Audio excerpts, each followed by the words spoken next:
The darkest episode is Nasty Patty. This episode also starts at the Krusty Krab. A health inspector had just arrived at the Krusty Krab. Mr. Krabs managed to smell the health inspector from his office. He ran to the kitchen to inform SpongeBob. He told him that if the health inspector found even one thing out of place, he'd shut the Krusty Krab down. So they must provide the best possible service. And that's what they did. The health inspector requested one of everything. Although usually Mr. Krabs wouldn't want to give out free food, this was an exception because the fate of the Krusty Krab was at stake. So they gave him everything on the menu until they only had one thing left, which was a plain Krabby Patty. SpongeBob and Mr. Krabs celebrated for a bit because the Krusty Krab was close to passing. But they were interrupted by breaking news.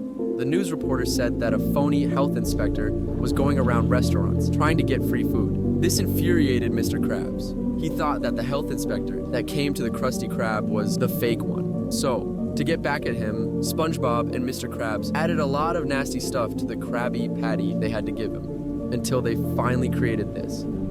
The Nasty Patty. SpongeBob delivered the patty, but before the health inspector could take a bite, a fly flew into his mouth and started suffocating him. SpongeBob and Mr. Krabs didn't see this because they were hiding beside the grill, but shortly after they got up and saw him choking. They thought that this was because he ate the patty. Instead of helping him, they stood there and laughed.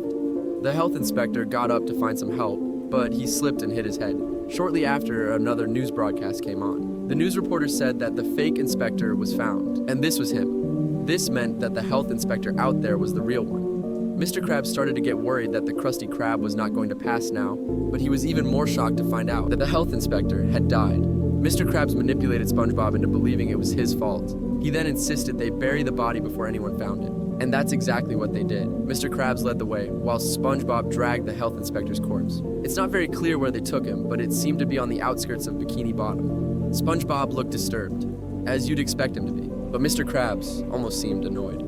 He told SpongeBob to dig a hole. SpongeBob was still in shock by the whole deal, but this had to be done. They eventually buried him and then walked away from the scene. Mr. Krabs told SpongeBob that he couldn't tell anyone about this, but before he could finish, the police showed up.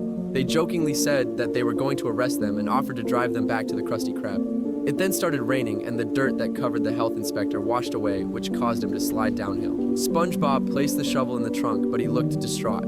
Mr. Krabs told SpongeBob to keep his cool, but just then, the corpse of the health inspector slid right next to them. Mr.